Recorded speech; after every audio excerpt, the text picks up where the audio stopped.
Hi, guys. Hey, what's up? Welcome back to a talk show episode. It's been so long. How are you, Mike? Hello. I'm caressing the mic. Sorry, headphone users. But I'm here with a new friend here. Hello, all YouTube audience. I am NRS, a guest who has been invited on the show by Par. Thank you very much, Par, for having me today. Oh, it is wonderful to have you, my dude. As you can see by the screen, unless you're listening to the talk show as a podcast style, Teenage Mutant Ninja Turtles. That's our topic today. Yes, the Teenage Mutant Ninja Turtles. It's been pretty much 36 years since the Ninja Turtles have been unveiled to the world, starting out in the Mirage Comics back in 1984, and with their very first television series, which is the 1987 cartoon series.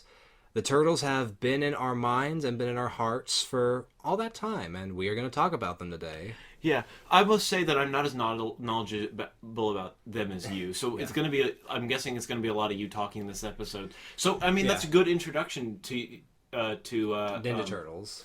And to you on the channel. We'll probably have you on maybe another time or two after this, I could see, maybe. I would definitely love to come back and do this. I've never done a podcast before. Oh, that's lovely. Or actually do proper work for YouTube, and it's really a fun thing to do, and I definitely want to do more of these. Yeah.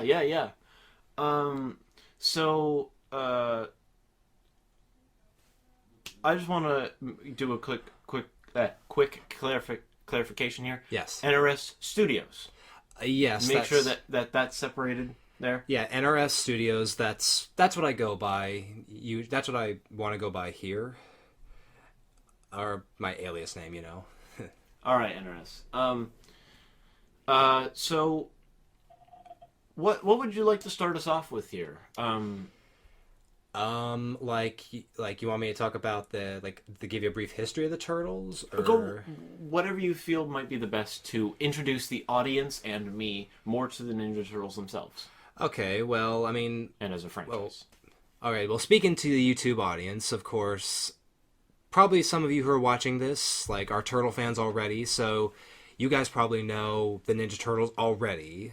I mean, but for some who might not be as familiar about the Ninja Turtles, I'll just run down a quick history of the Turtles and basically who they are and why they're such a staple in pop culture. And if there are any Turtle fans out there, if I do mess up in a certain way, Don't crucify him in the comments. Yeah, please don't crucify me in the comments. You may politely go, actually, but not like, I am going to bring down the holy wrath of God to smite you for getting this one error. Yeah. No, trust me. I know the history of the Ninja Turtles. I can't remember every single detail because it's been a long time. But I will definitely try to say as much about the Ninja Turtles as possible. So just to give you a quick history, it started all the way back in 1984 when two struggling artists, Kevin Eastman and Peter Laird, were, from what I understand, they were still trying to find a niche. They were both comic artists and comic book people. They would write their own comics, and I believe they worked for Mirage Studios before this, or I'm not sure, a little afterwards. I'm not really too certain there, but I do know one thing. The idea of the Teenage Mutant Ninja Turtles came out of just a session where Kevin and Peter were just drawing these weird, zany characters, and it was Peter Laird who decided to draw a turtle wearing a bandana and holding nunchucks. And then Kevin looked at it, he thought it was pretty cool and bizarre, so he drew his own version of a turtle wearing a bandana, whatever. And it led to them doing a whole drawing of 4 turtles wearing bandanas and pads and all with their own unique weapons, and they labeled them the Ninja Turtles. But they thought they needed something else, so I think either one of them just threw out Teenage Mutant, and they thought it would work. It would work that way, so they called them the Teenage Mutant Ninja Turtles. And so they just started thinking of ideas, and a lot of ideas culminated together to create the very first Teenage Mutant Ninja Turtles graphic comic, which was put up by Mirage Studios in 1984. And that was the start. I mean, they had no idea that the Turtles would be a success. They thought people would like it, but they didn't know. Turns out the comic was a huge hit, so much so that they created a second issue, then a third issue, then a fourth. And by then the Turtles had this sort of underground fame, you know? Like just they're mostly unknown, but for the people in the comics world, it's pretty cool. And by 1987, I think they were wanting to expand the Ninja Turtles to try and make more people aware of the Turtles, because they were still in only comic print, so nobody else knew of them. And at first they thought they could spread the Ninja Turtles through toys, and they got into contact with a toy company at the time, Playmates Toys, to see if they could do something with the Ninja Turtles, like make some action figures or whatever. And like I said, I don't know the full process in between that, like the whole like creation of like the toys, or I mean, I do know the cartoon for one, but anyways, they knew that the toys, they would need a plan how to market the toys, especially to people, and also how to market the Turtles at all, because in the original Mirage comics, it was a more violent story. Like the Turtles, it was a darker storyline. The Turtles swore.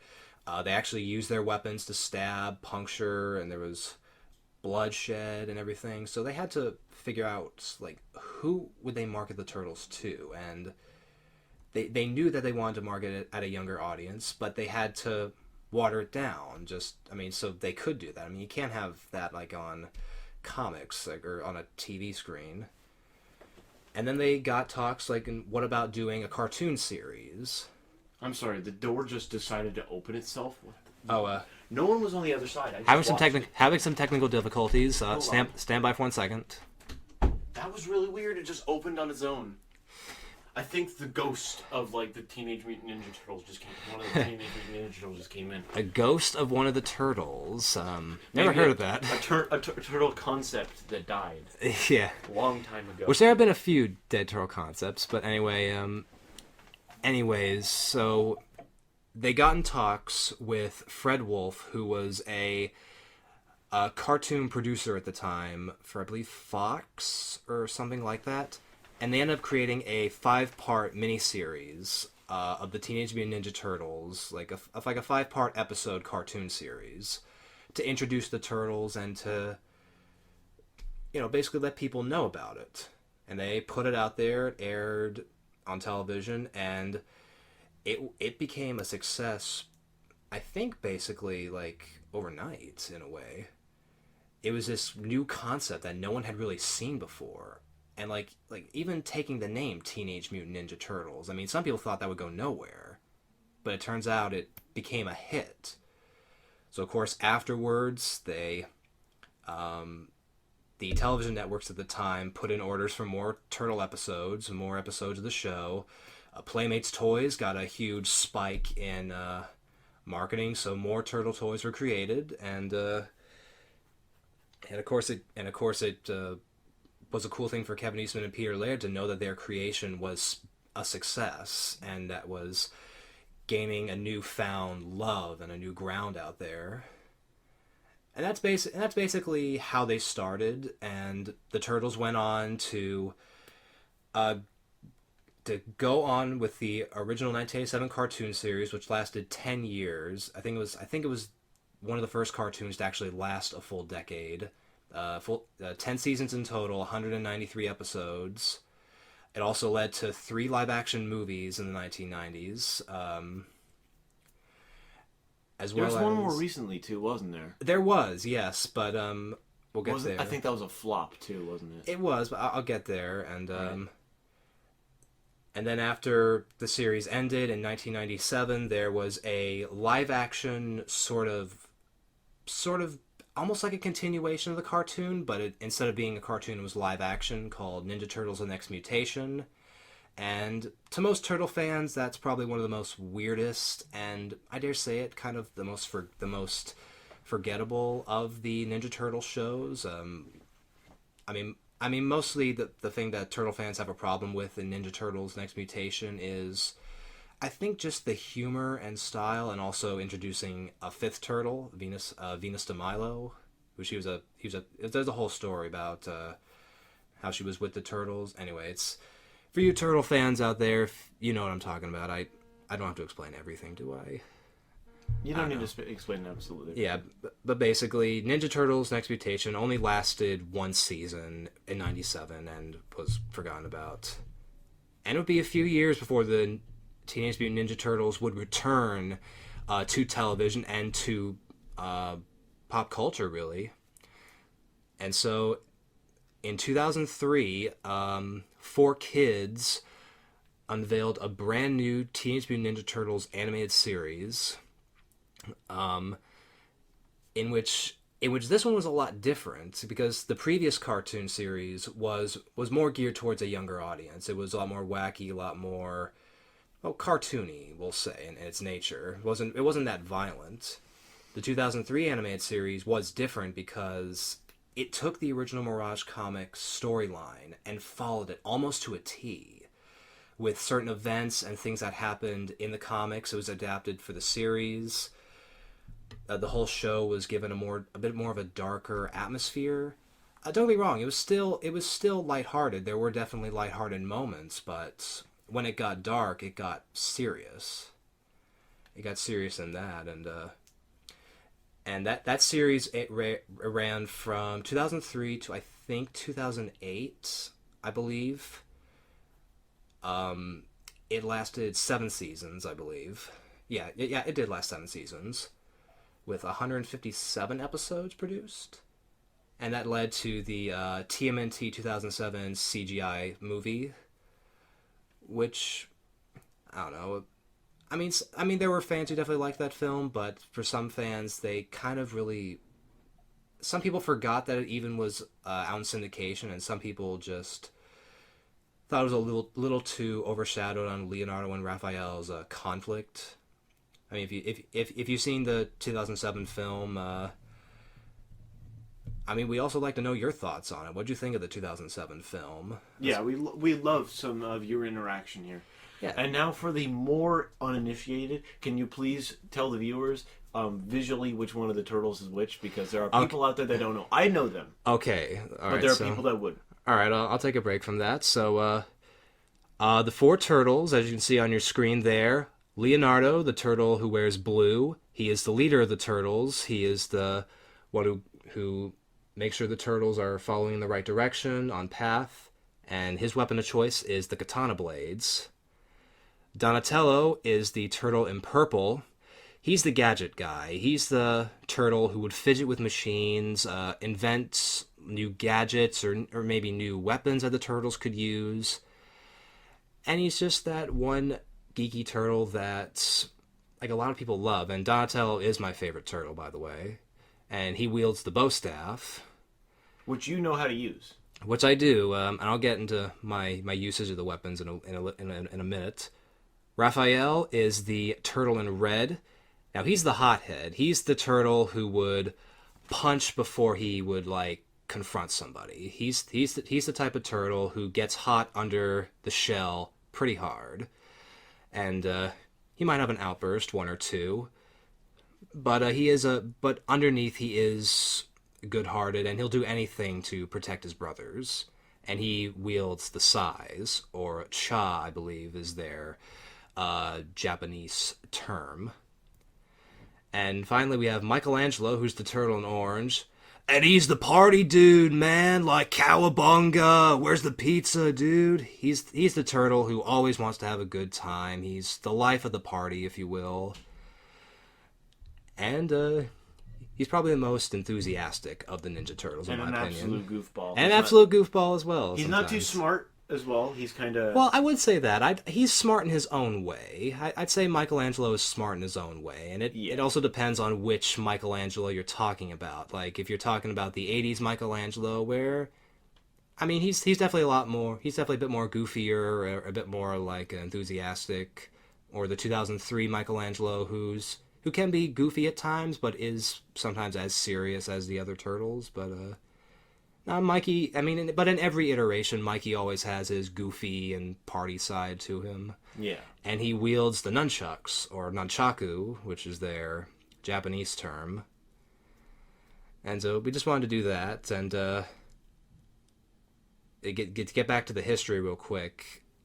After the 2003 series ended, 2009 marked the 25th anniversary of the Ninja Turtles, and to celebrate, 4Kids produced a animated film called Turtles Forever, where the 2003 Turtles meet the original 1987 Turtles, and there's this whole storyline about trying to basically save, like, themselves and their city, basically. And that was actually one of the first Turtle pieces of media that I watched, like, when I first, like, really got into Turtles. Because the thing is, I didn't get into Turtles until I was a little older. Like, I was in middle school when I really started to get the Ninja Turtles and really, like, get into them as, like, a fandom. Because I definitely knew them before, but I wasn't really into them because I didn't really understand it too much. But of course I got into it later on thanks to people on YouTube, and especially the show itself. The show itself, definitely. Yeah, I get you, man. I get you. And then after 2009, the Turtles disappeared for a while.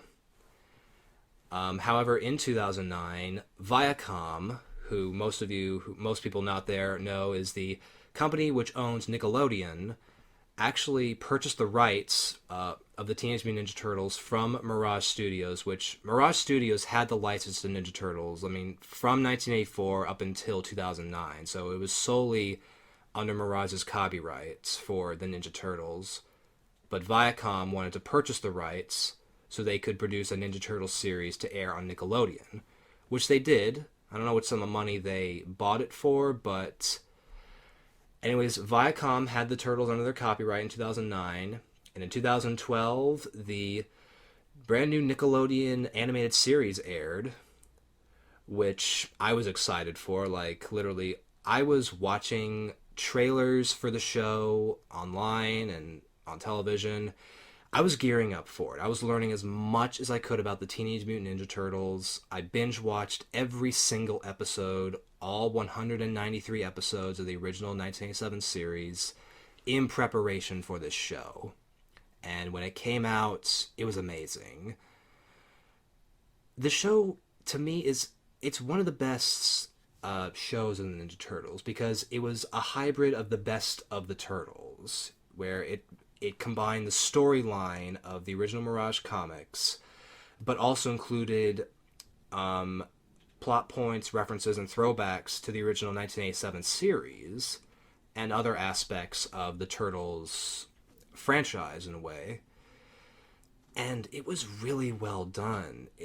It was definitely amazing, and I watched it for, like, a long time after that, from 2012 to 2014, when the Turtles celebrated their 30th anniversary, and it was definitely amazing. Sadly, I did stop watching the series around the end of Series 4, but I think at that time, I was a little burned out with Turtles at that point, and I needed to sort of take a long hiatus from them. I mean, you get that with any franchise. It's like you keep up with it for, like, years, and then you got to take a break from it. But you never forget it, and I never wanted to forget Turtles. But I had to take a break from it. And the 2012 series went on, and it was recently ended, I believe, in 2018. I think it ended. It might have been 2017. It might have been 2017 or 2018. Turtle fans in the comments, please politely correct my flubs if I do make any flubs. But anyway, just last year, 2019, marked the 35th anniversary of the Teenage Mutant Ninja Turtles, and to coincide with that, Nickelodeon created a brand new TMNT cartoon series, which is airing on Nickelodeon right now. It's a brand new series called Rise of the Teenage Mutant Ninja Turtles. And I have seen a few episodes, and the show is definitely different. It's definitely geared a lot more towards the younger audience and the younger Ninja Turtle fans, sort of like with the original 87 series, which I know some people are on the fence about that, especially the hardcore Turtle fans, and like the ones who have been with Ninja Turtles like from like when they grew up watching the 87 cartoon series and then to now. And I can definitely understand that. I mean, Turtle fans definitely have their own opinions on what they feel is Ninja Turtles. But I like it for the fact that it's Ninja Turtles in general has something for everybody. You have something for someone who's very young, who's like a middle, like preteen, teenager, and like even adult fans. Like it's like accepting for everybody. Like no matter what age group, you can enjoy Turtles in any way. Yeah, because I can see because you've told us about like. Especially the older comic version was a lot more serious. It was a lot more bloody. serious. Yeah. So that would probably be more teenage and adult stuff like that. Yeah. So I could see totally how that would be how TMNT is definitely a not single audience group. It's definitely not a single audience group. There is something for everybody, and yes, there are people who have their own opinions, and that's perfectly all right. If you're a fan of the more violent, the more darker takes on Ninja Turtles, that's perfectly all right. And if someone if you are that person who likes the violent ones, someone is a Turtle fan as well, but they like the more lighthearted, comedic side geared towards younger children, then don't hate on them for it. Yeah, don't hate on them for it. They just like that iteration better. Oh well. That's what the best I got to say is well. Yeah. I mean, I say go for it with whatever you can do to keep Turtles alive, and especially keep Turtles fresh. I mean, for being 36 years up to this point, you got to keep the show fresh. There's always going to be new iterations and new shows and media of the Turtles that we're still waiting to see. You know. So that's basically a brief history. I might have gone on for a little longer, but I just wanted to give a nice sort of well-rounded history for some people who might not be as familiar with the Turtles. So yeah, that's basically the history. Yeah, I'll agree. I'll say here, yes, that was a beautifully done history for those who are the uninitiated to the Turtles. And this was a topic suggested by you. Yes, it's a topic suggested by me because I recently got back into Teenage Mutant Ninja Turtles. I mean, really, because it was something that it's sort of like if you ever ride a bike, or if you ride a bike like constantly, and then you take a long break from riding your bike, and then you finally drag it out of the garage, dust it off, pump up the tires, and like once you get on it, you like feel that like rush of like nostalgia, or that understanding of how to ride it. Yeah, that understanding. Like the saying goes, you never once you learn to ride a bike, you never forget. Yeah, and once you learn something, especially if it's something that you love and something that you adore, chances are you're never gonna forget it, even when you grow like old. Yeah, I'm glad, honestly, that you brought such a topic you're really knowledgeable about to this, and that I'm not, because I've listened to an actual brief history before on YouTube of the TMNT. The TMNT. Yeah, and I listened all the way through it. I think it was almost 2 years ago that I listened through. I listened to it from. So, like, this is a good refresher for me, I guess. At the same time, it was good because I believe you covered some things that video didn't cover. That video was like 40 minutes long. Yeah. So, they probably went in depth about a few more things, like little side projects that came from TMNT. Yeah, and trust me, there's been a number of documentaries and behind the scenes of the Ninja Turtles over the years, and that one you watched, which was like a briefing documentary or whatever. Yes. Yeah. My guess is that's the one Yeah. that I watched. Uh-huh. But yeah, so like, thank you first of all for bringing something to the table here. Well, thank you very much. You're welcome. It is a pleasure to have you on the show, Thank you very much. That is especially a show that we haven't had in a while. yeah, just I'm honored to bring this show back to get it refreshed, get you all excited out there in the YouTube audience, getting to talk about something that I have a very fond love for. And yeah, what else should we talk about Ninja Turtles? Well, how about we talk about, like, because we talk about the turtles themselves. Yeah. What about like, we'll do a pro con thing here. So we did a lot of pro with the with talking very positively about it, especially Yeah. you know how we were saying that it's a good for all audiences. It is. Or at least there's something for all audiences. There's something So for I all would audiences. suggest maybe let's take a con side. Let's look at A con side, some okay. things that happened that is bad on the franchise's name, like flopped movies, flopped episodes, flopped shows, just stuff like that. All right. Well, really, the Ninja Turtles. I mean, the Ninja Turtles are lucky to have a good, successful run. But however, there were a few hiccups along the way, and especially something that fans debate and talk about, like, constantly, the stuff they don't like about Turtles. And really, one of the first things that I think a lot of Turtle fans did not like, and some that actually hate with a passion, is the third live-action Teenage Mutant Ninja Turtles film, which is Teenage Mutant Ninja Turtles 3. And really... well, first off, let me just give you a brief brief rundown of the film. It's the third film in the live-action '90s Turtle films. It basically deals with the Turtles finding this magic amulet that ends up transporting them back to ancient Japan, and they basically have to find their way home while fending off this evil. I don't know what to call him, Victorian, basically a villain named Walker. Which they eventually defeat and get back to their sewer in New York. So basically there's that.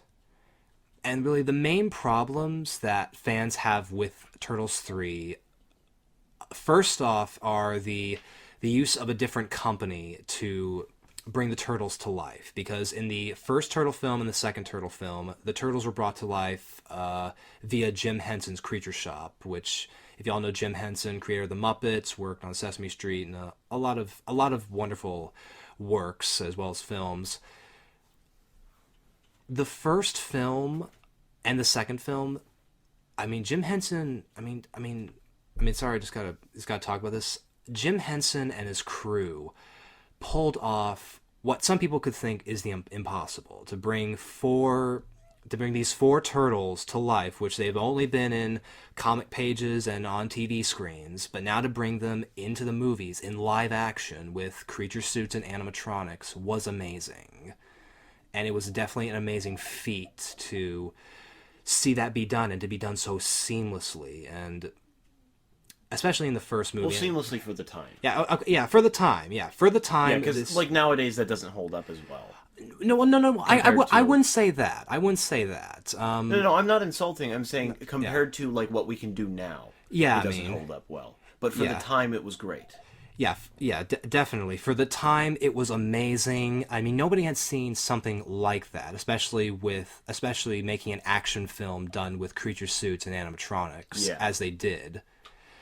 And I mean, I think it still holds up today. I mean, for the whole thing, I'm not insulted at all. I mean, I'm just saying that it's just the way how they pulled it off makes it timeless. And whatever. Yeah, I get you now, because like no one will do that nowadays. It's all CG. Yeah. It's not that no one would do that. It's like no one chooses to do that, which is a bit unfortunate, but that's something for a little later. And like I said, Jim Henson's Creature Shop worked on TMNT 1 and 2, The Secret of the Ooze. And then, well, first off, in late 1990, Jim Henson passed away. And he passed away just before they started work on Turtles 2. And they did Turtles 2, and then there was talks of a third film going on. And I think it was just concerning the budgetary reasons of the third Turtle film, because the first two films, they definitely costed a lot of money to make, and they were successful. They definitely raked in a lot of money in the box office when they were released on their day, and they brought in. I mean, they were popular movies. Both the first two Turtle films were popular movies.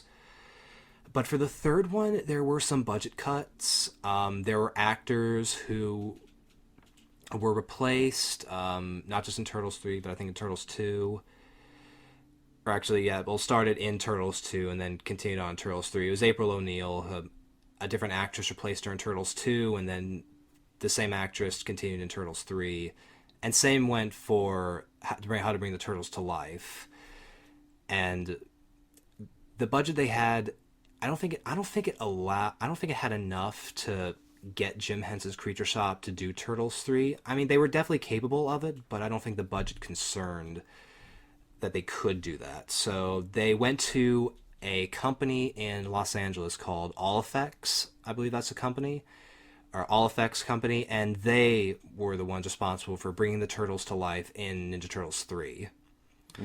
And they did the best that they could. They definitely did the best that they could, but it does show. I mean, the Turtles were a bit lighter skinned. They were a lot more lighter green than they were of a dark green. They had these thick black spots, which in the past would just be shaded, like these shaded spots, like you would see on a reptile or like any sort of animal. And their faces were a little more elongated. Fans have dubbed them the frog-faced turtles because it kind of makes them look like a frog in a way, and that was sort of a joke in Turtles 3. And speaking of jokes, fans say that Turtles 3 has way too many jokes and way too many corny jokes. I mean, for those of you who have seen Turtles 3, you might know what I'm talking about, but if not, it's basically, to explain to some of you who might not be as familiar with the third film, it's basically just jokes referencing certain movies or certain characters, and done in a very much corny and kind of a silly way, almost. At least for what I viewed, because I have watched all three movies. I've watched them, including Turtles 3. I think I've only watched 1 and 2, so yeah. I definitely remembered seeing a character, actor change. But that's and actually, it's just hold on one second. This is completely like a bit of a topic, but actually, gets into Turtles 3. You mentioned the angry video game nerd when you and me were talking, right? Yes. And if for all of you who know, if you know the angry video game nerd, YouTuber James Rolfe, Cinemassacre, the angry video game nerd did a review of Ninja Turtles 3 back in 2007, I think. And it was a bit different, but it was like something that James Rolfe decided to do. And really, I think James Rolfe was one of the first people on YouTube to actually document all these flaws and just to express Turtles 3 and also give a brief history of like the films, like what I'm doing. So a lot of the stuff is from him. So if you want to go watch it, just type in on YouTube Angry Video Game Nerd Ninja Turtles 3 movie review, and you can find it on YouTube and watch it there. But just get back to it. Yeah, the jokes definitely a lot more corny, a lot more silly. The storyline was some people classed it as a little boring. I mean, definitely there wasn't any like hardcore like action or whatever. Mostly it was the Turtles trying to make the best of living in ancient Japan and trying to find a way back to the present time in New York. Which they do.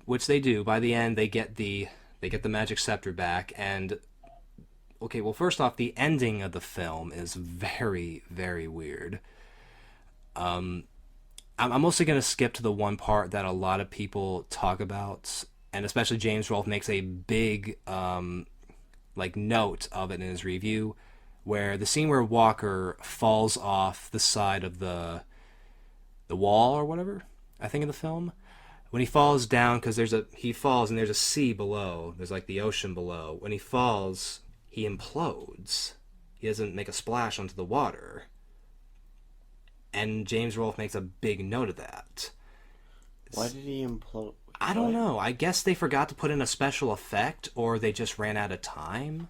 Oh God, that sucks. It's like here's the thing. He's falling, and then he does like this, like, and I just close my fist there to make an imploding sign. But basically, he implodes. And so he just kind of looked like he randomly shrunk. Yeah, or like disappeared into another dimension or something. Or I don't know. It's like some sort of like teleportation thing. And why couldn't they just fix that? Like, why couldn't they just cut to a shot of the turtles and just hear the sound effect of the splash? Yeah. I don't know. That probably would have been a lot easier. Yeah. In the end. Yeah, but again, I never saw it, so. Yeah. Yeah, so those are basically the main flaws of Turtles 3, was the story, the jokes, and the creature suits and animatronics. And one thing about the animatronics, I recently went back and watched clips of it, and yeah, the animatronics work is definitely not Jim Henson quality. There are some shots where like the turtles are like talking, and it basically looks like the puppeteers are basically like not doing the lip sync properly. So basically it's like they're talking and like they're doing like a corny hand puppet almost, like with the animatronics. So yeah, so that's basically the main flaw, like the main reason why a lot of Turtles fans and a lot of people dislike Ninja Turtles 3. But to counter that, there are some people who appreciate Turtles 3 for what it is. I mean, not everybody hates Turtles 3, but there's definitely more people that hate it than love it in a sense. Yeah. And the other negative, like I mentioned, Ninja Turtles: The Next Mutation, which is the short-lived 1997 live-action series. Any others? I know I spoke of the 2007 CG film before. And I mean, that's a divide on Turtle fans, that film. There are people who like it and people who dislike it for reasons. Really, to me, when I saw it, I didn't really think the story was that strong. The story wasn't really that strong. I don't think they used the turtles to the fullest extent. And the main like plot point of that film was Leonardo and Raphael's conflict, which they had a big fight on rooftop, which coincidentally was one of the best scenes in the movie. But really, if they did a rewrite and maybe use the turtles in a bit better of a sense, like use them to their fullest extent, maybe the film would have done better. But yeah, I'm not sure. I can see that because I remember the movie. I remember watching it in theaters actually. Yeah, I think I did too. I think I watched it like maybe 3-4 weeks after it came out or something like that. I don't remember exactly how long it was in theaters. But, oh boy. I went there and there was maybe one Spanish mom and her like 6 or 7 kids with I'm guessing her boyfriend, because there was no ring on either of them, who was on his phone the entire movie.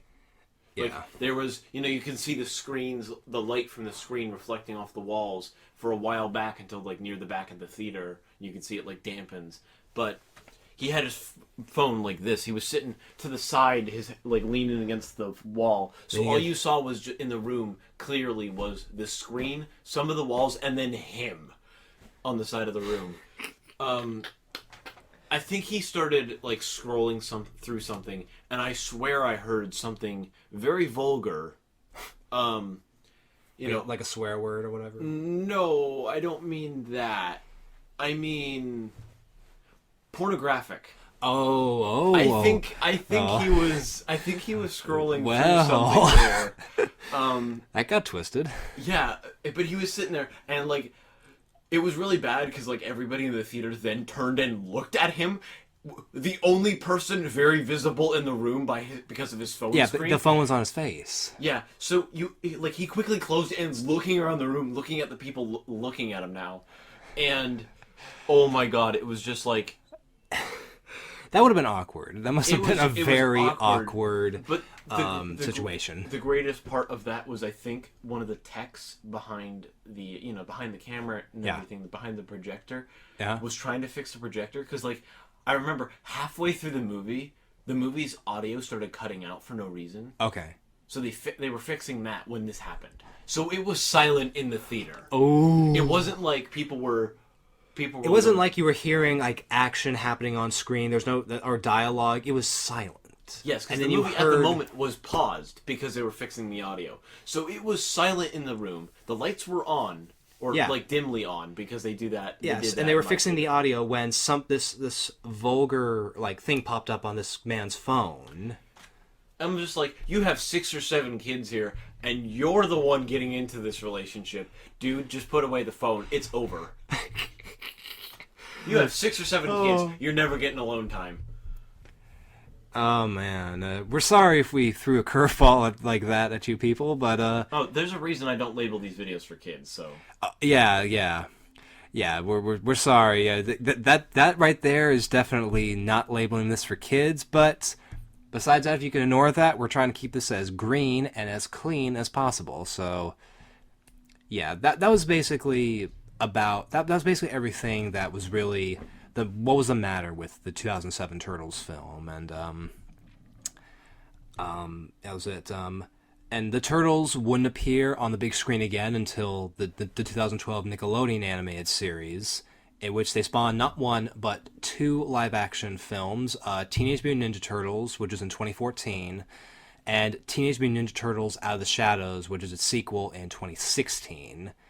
And before that started a whole, like, rumor and internet hate back in the day when the 2014 Turtles film was in development. Because Michael Bay was he was involved with the films, and I mean, really, it all started when he was at a press conference, I believe, and he was talking about the Turtles and what would come out of the film, and he said that the Turtles were of an alien race, and the Turtles. And I think that was basically it. Like, I have heard this, people, but it's been a while since I've heard the whole, like, Ninja Turtle alien movie things, but I'll try to recap. But anyway, he said stuff like that, and he was explaining portions of the film, and it was only a short clip that was surfaced on YouTube. And fans were hating it. They were saying that the Turtles are not aliens, that the Turtles were mutants or whatever. Well, yeah, because it's in the title. It is, and that whole thing that I think there was another thing that they were going to drop Teenage Mutant and just call them the Ninja Turtles. Yeah, that was another thing. I actually remember that. Yeah, that was another thing that fans did not like and expressed disdain for. Yeah, because you can't change. It's at that point it was way too old to try to change it. Yeah. Because like if you try to change it, why don't you just make your own thing and try to compete? And especially with the next mutation, I mean, they would have learned from there to, like, don't try to change what's perfect or whatever. Yeah, don't try to change what's already established. Yeah. But yeah, people were upset over that, saying the Turtles were not aliens. But however, I think what Michael Bay was trying to say was he wanted to try to incorporate elements from the original Mirage comics into the film with some other cartoon elements thrown in as like the references to the 1987 cartoon series. And really, I think that understands it a bit better because in the original Mirage comics, of course, as we know, the Teenage Mutant Ninja Turtles were, and their Master Splinter were mutated by a toxic ooze, which was from TCRI, which was a lab in the comics, and it appeared in various incarnations of the Turtles and like media, and TCRI was the home of the Utroms, which is a peaceful alien race that I'll just give a quick summary. They basically, their ship crashed on Earth, and they needed to find a way to repair the ship or find a way back to their home planet. So basically, what the Utroms did is they started to live on Earth, disguise their exosuits, because for those of you not sure, the Utroms, they're these little like squishy alien brain creatures who their main mobility was this android body, or this like did I call it an exosuit? It would be an exosuit. Yeah, or exosuit, which was basically it's sort of like the Terminator, like the T-800 endoskeleton. If you ever seen the Terminator? Yeah, and also like maybe you could also take dialects, for example. Yeah. Because if you know what an actual dialect looks like within Yeah. Doctor Who, it's a little brain creature thing. Yes. Within that big bulky suit. And Yes. It's much smaller than the Yeah, suit. so basically, the Utroms disguised their android bodies as humans, got jobs, and were able to build the TCRI lab in order to build a translocator device in order to beam themselves back to their home planet. And so, I mean, it's a whole story involved in the Mirage comic books and was adapted to the fullest in the 2003 animated series. But basically, the Turtles...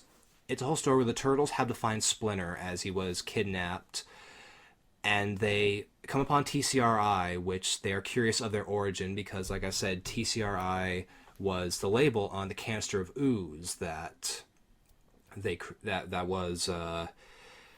mutated them, and they were able to, and coincidentally, they find Splinter in the lab, and they confront the Utroms, or the aliens, and the Utroms basically explained the whole situation, how they crashed on Earth and whatnot, and they were actually the ones responsible for creating the ooze that mutated the Turtles. So the ooze was created by the Utroms, an alien race, and was accidentally dropped into the sewers, where it mutated the four Turtles and Master Splinter into their mutated forms. So yes, the Turtles, yes, they are teenage mutants, but how they were mutated was from an alien race.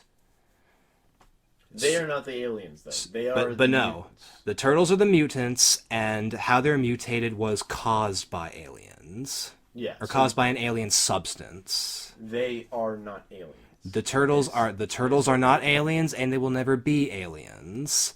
So yeah, that's what a lot of people got confused about, and I think it was just confusion.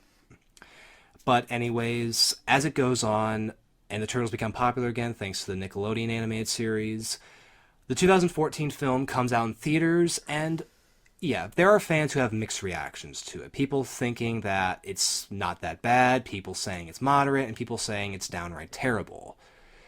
And I saw that film. I saw that film in theaters, and I mean, definitely, I did like what they were trying to do, how they were trying to tie the Turtles more to April O'Neil. Wait, hold on. In a different way? I'm just thinking. What? Did you go to 4-Star Cinema? Over there? No, I saw the I saw that movie at another theater. Okay, I was just thinking maybe we went to the same showing because I went over there. No, but they tried to tie it more to April O'Neil. How April O'Neil, who of course is one of the Turtles' closest friends and a news reporter, they try to tie it in as like they have flashback scenes in the movie when April is like a little girl and she actually was with her father in the lab where they were testing 4 baby turtles and I think a lab rat.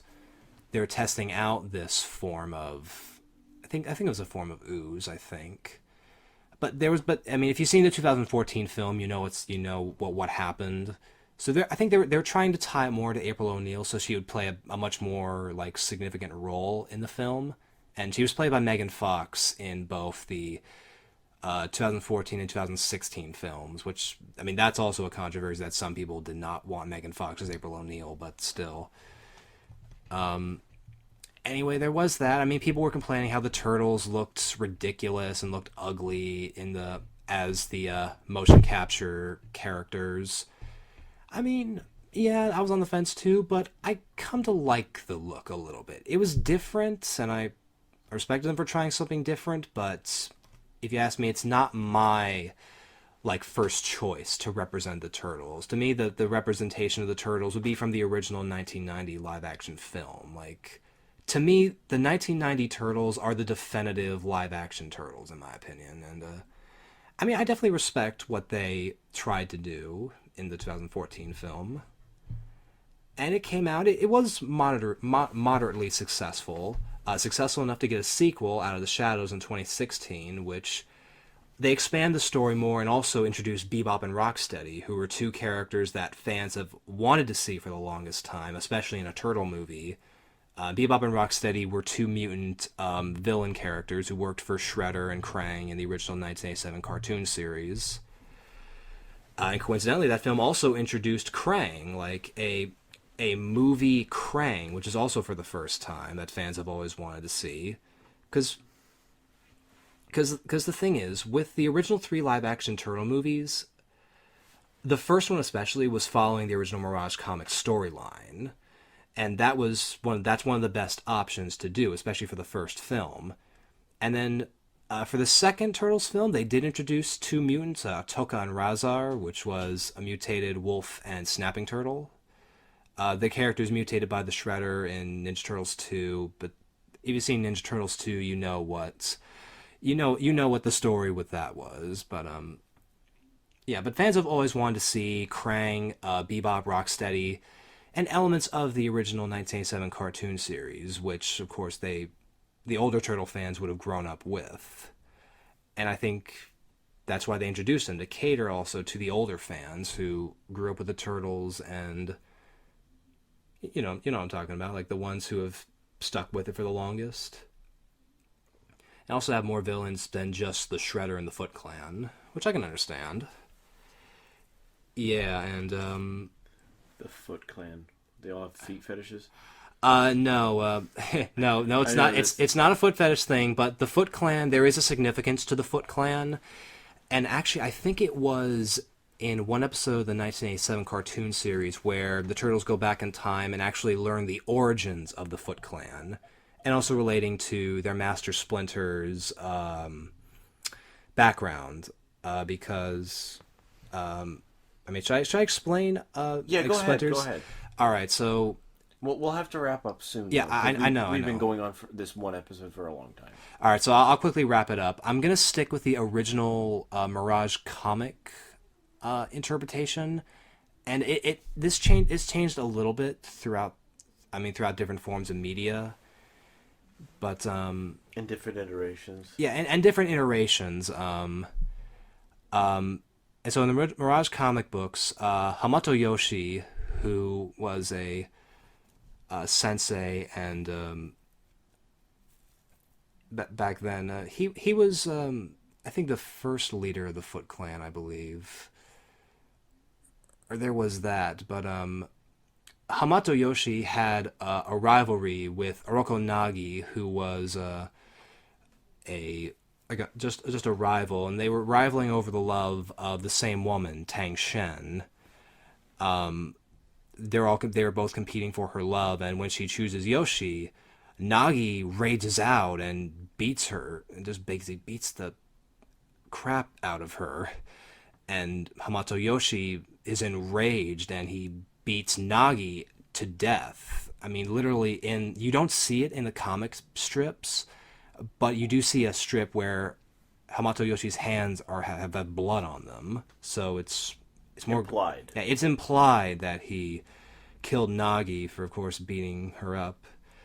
So Yoshi and Tang Shen escaped to New York, but however, Oroko Nagi was the little brother, was the older brother of Oroko Saki, who was his younger brother, and Saki was enraged by that. By the death of his brother. By the death of his brother. So Saki trained hard and became the new leader of the Foot Clan, and tracked Yoshi and Tang Shen to New York, where he murdered Tang Shen and Yoshi, while Splinter, because in the original iterations, Splinter was the pet rat of Hamato Yoshi and practiced the art of ninja, mimicking his movements in his cage while Yoshi was practicing.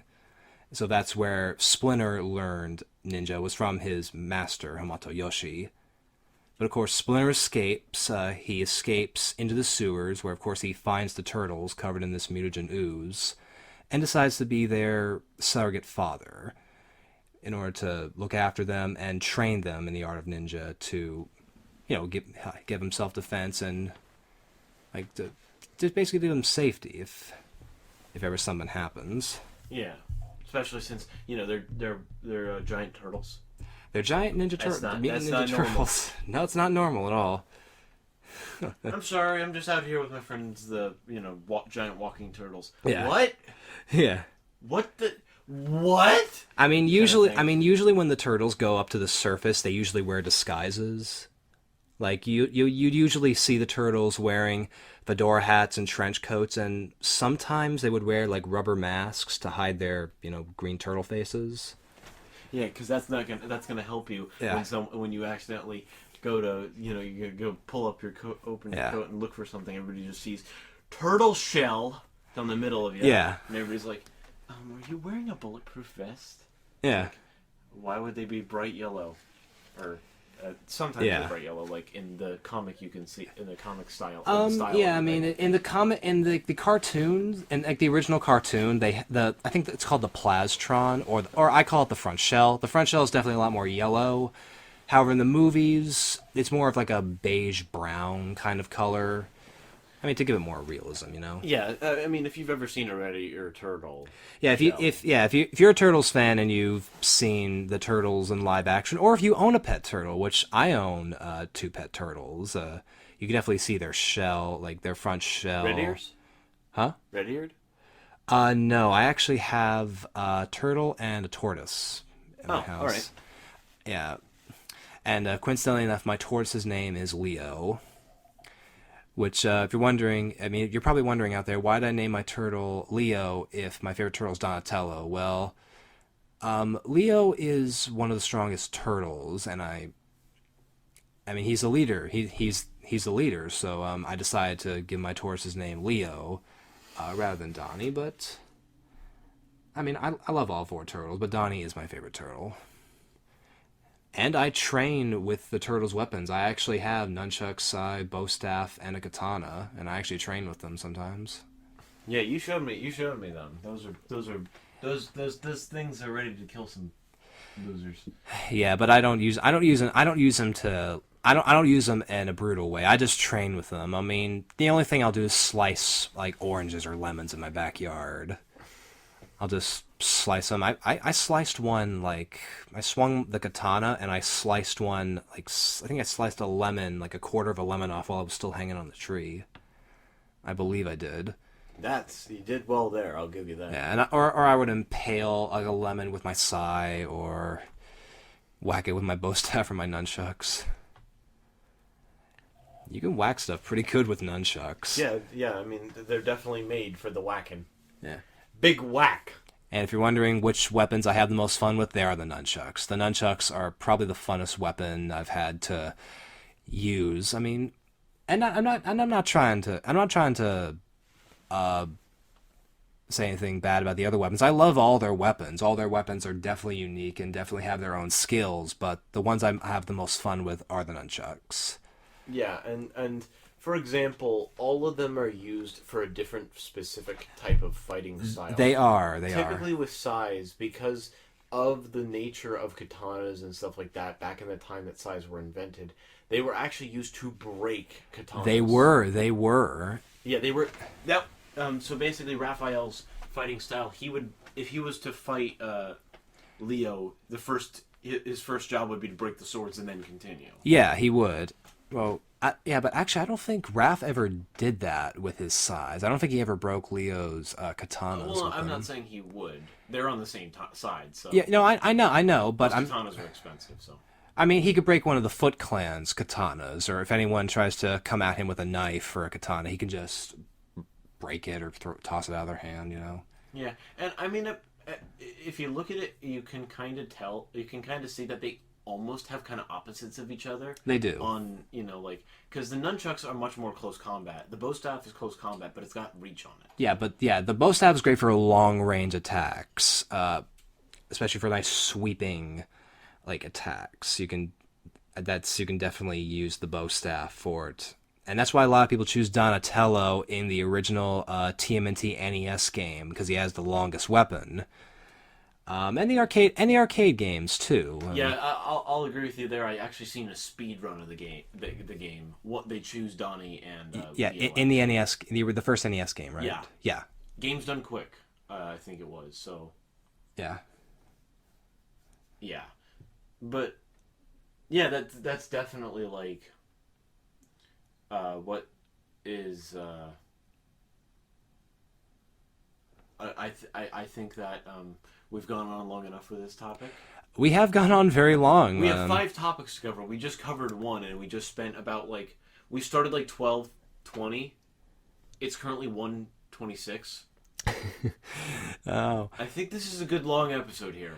yeah, this is a good long episode. A good episode to sit back and relax at. You can hear us talk about the Turtles, and we're not done because we got to do 4 more topics, right? Yeah, we could do 4 more, or if you want to cut it down, I'm fine with that. I mean, I'm here basically for this whole Saturday, so we can do as much as we want. So Yeah.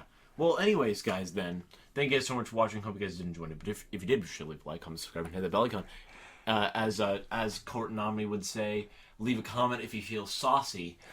And thank you, NRS, for joining me on this show for the first time. Yeah. It was a pleasure having you on the show. Thank you very much for including me. It was amazing getting to talk about topics that I've loved for a long time. And yeah, so thank you all for watching out there. And as Michelangelo would say, Par's gonna be right back on the next talk show, dudes. Turtle power! Woo! Alright, dude. Cowabunga, man. That's great. Anyways, guys, yeah, that's the end of the episode. You can go ahead. You can don't press escape. Please don't leave me.